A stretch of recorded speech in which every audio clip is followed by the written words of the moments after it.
guys, welcome back again to another video you guys were not expecting. So guys, in today's video I'll be talking about something very important, and as you know on this channel I always talk about things like aside visa application, how to apply and all of that, charging referral link.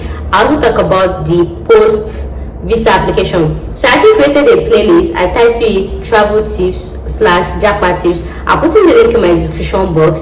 This playlist actually have all videos that is relating to anything post visa, airport, clinical, travel, clinical, flight, something clinical. I have a lot of topics, lot of videos I've talked about previously. So guys, in today's video I'll be telling you about things to actually look out for, just like checklist for cheap flight. After your visa, the next thing that actually comes to your mind is how to actually fly to your country of destination. And in that view, the first thing immigrant wants to do is to actually search for to have the cheapest flight ever.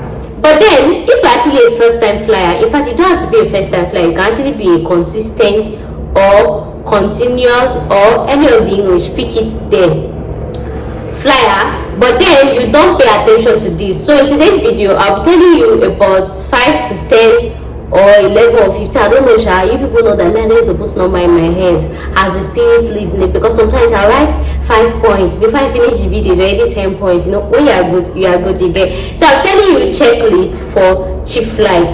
Like when you actually want to book flight, for example, maybe if you go on the airline website or if you check other flights and you see this price range, and then for example if you actually want to book international flights and every website you see is actually charging you like 400k, and then you now see one that is charging like 200k, about 150k, and you're like anyways, before you decide to actually settle for that one which effect bamini, there are things, there are checklists, there are things that you have to check out, so that you should know that you should be sure that they are not buying or they are buying, or you will not go and see premium shaking in advance. Anyways, in no particular order, the first one on my list is anytime you see a cheap flight, very cheap flight, it doesn't even have to be very cheap. In fact, more like anytime you're booking flight, right? But it's mostly a specialist cheap flight. So anytime you see cheap flight, the first thing to check is food. Food. It is not a flight that actually comes with food. I think I've had this experience before. I had somebody that had this experience when we're actually flying. You know, once this plane is stabilized, I don't know the actual word they use. Once the plane is stabilized, right, they will start serving everybody food. You get. That's why they were serving all of us food too.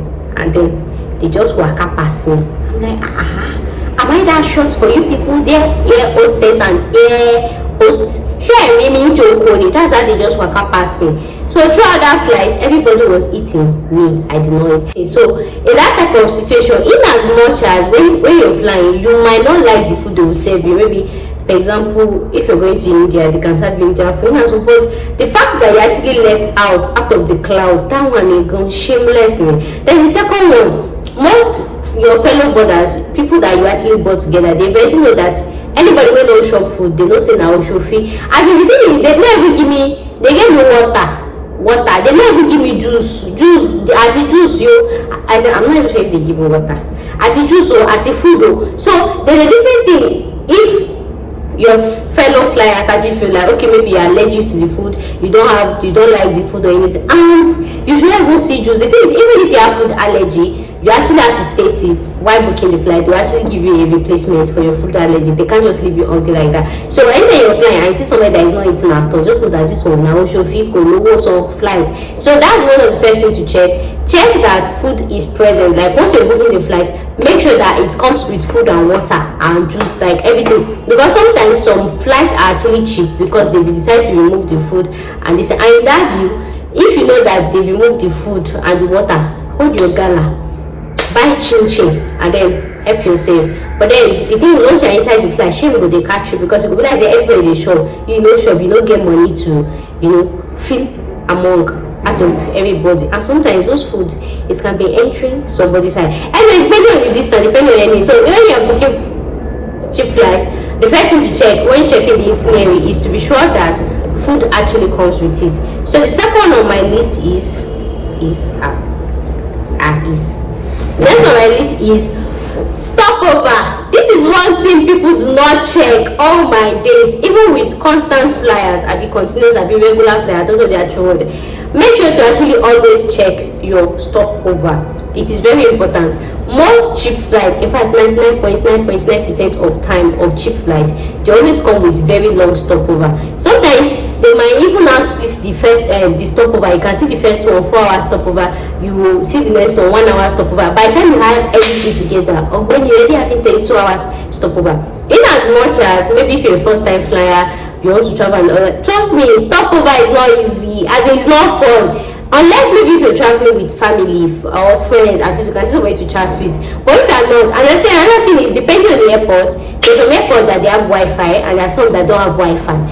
If God help you and find yourself in the one that don't have Wi-Fi and you have like 12 hours stopover, my dear, you won't have meet you. And the thing is, though most airlines, I think they really rule like if you have more than 12 hours stopover, they have to provide an hotel this thing for you. So what some airline now do is they'll give you like 11 hours stopover. That next 1 hour they'll make you another transit flights to another airport. You can't wait there again just because they don't give you this thing. I remember when I had 12 hours stopover, right, with Egypt Air, and they were like clinical, they didn't even want to give us this session, but last they actually gave us a hotel. Everybody stayed in the hotel. As in, I had the best time of my life.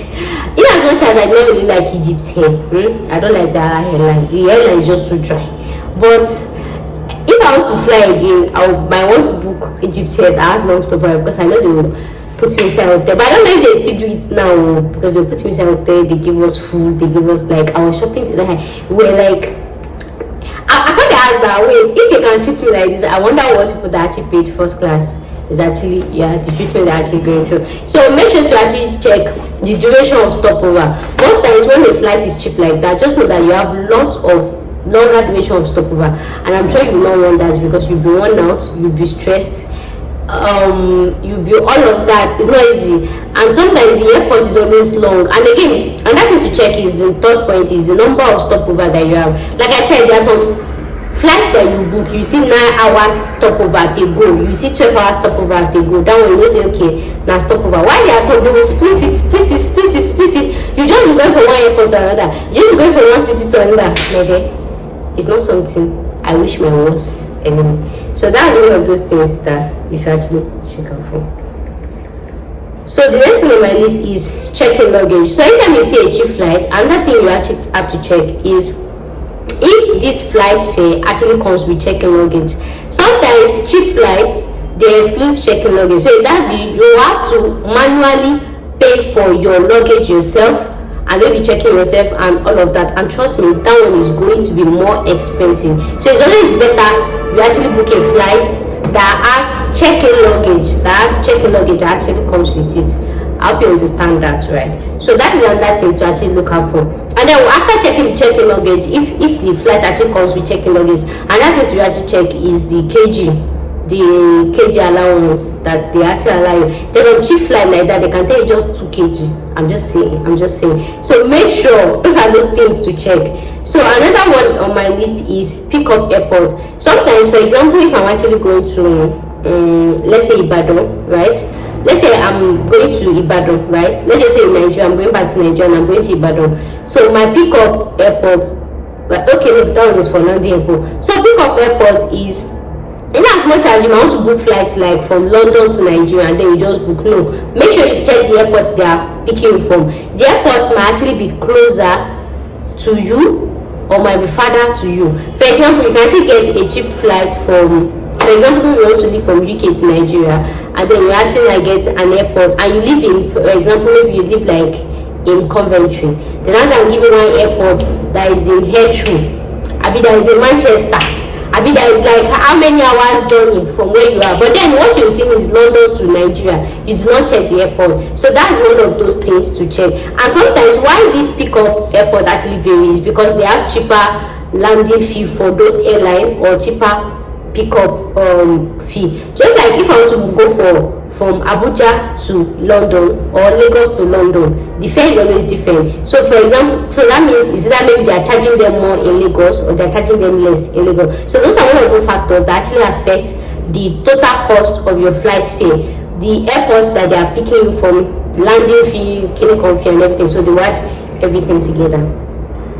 So the other one on my list is landing airport. Just like I said, for example, if I want to move from London from UK to Nigeria and I want to go to Ibadan, so imagine if I actually get a cheap flight that will actually land me in Abuja. But in real sense, if I have to travel from Abuja to Ibadan, that's a whole lot of distance. I have to book local flights to Ibadan, I have to either travel by road, and that's a whole lot of distance. Whereas I can just move from London to Lagos and then just take in less than 1 hour or 2 hours, I'm already in Ibadan. I hope you understand what I'm trying to say. Just like to complement what I've said earlier, that sometimes this airline, they make it cheap, they make their fare cheap according to the landing fee that this airport actually charge them. So don't just book Nigeria to UK to Nigeria. Make sure you check the pickup airport, make sure you check the landing airport to compare it to your country, to your place of destination, and to where and your place of arrival. If the English makes sense, pick it like that. The next on my list is transit visa. But this is one thing that people don't take note of, especially if you're taking airline like France, Air France, KLM. And the thing is, sometimes you might not know, and that's because I've jumped. Another thing to check is the number of airline that will be contributing to your travel. There are some very cheap flights that you will see from Lagos to Abuja. You will see Emirates. Abuja to Manchester, you will see Air France. Manchester to Luton, you will see KLM. In some flights, you see like 10 different airlines there. And it's almost on this website this thing. So be sure of how many airlines you're dealing with. So imagine if I'm to go from Nigeria to UK and I have like 10 different airlines or 5 different airlines that is carrying me. So in as much as Emirates might not ask me for any transit visa because I can go to Dubai or this thing, I might have something like an airline in the middle of that transit that will actually require for transit visa. So it's either you are doing it directly, maybe you should book, if you are aware that there is Air France, there is KLM, or be any of these flights that actually require transit visa, or the airline when the website you book, it just automatically just roll you together with Air France or any of these airline that actually request for you. So it is your duty and responsibility to be sure that in all your flight itinerary, all the airline you're actually traveling to, none actually request for transit visa, because getting an airport transit visa is another ball game entirely. So you do yourself that so that you not stress yourself and just go straight to the point. So the next one on my list is transit visa. Like I said, check the number of airline that is involved in your travel, and the next one is checking your transit visa, checking if you need transit visa or not. So then the next on my list is change of dates, just in case, in as much as sometimes things can just happen, circumstances beyond our control. Make sure you check the cost of changing your flight tickets, because most times those cheap flights, they used to come as non-refundable, non-changeable, non-transferable. You just be saying none. But the thing is, most people, when they want to book this flight, they do not check this thing. You just be saying non-clinic or non-clinic or no. So before you book a cheap flight, make sure you check the refund policy. That is another point. Make sure you check the refund policy. Make sure you check the date flexibility, just in case something happens, and then you have to change your dates, you have to increase, you have to this, so that you don't end up losing your money. Don't check that thing. Make sure to check the travel requirements as well, right? And that's all. So guys, that will bring us to the end of today's video, and I hope this video has been able to enlighten somebody out there things to check out for before they actually book a flight ticket, a cheap flight ticket. So this is not limited to just cheap flight ticket, it could just be any flight. Generally, make sure you check this your flight ticket. So guys, thank you so much for watching today's video, and I'll see you guys in my next one. Bye for now.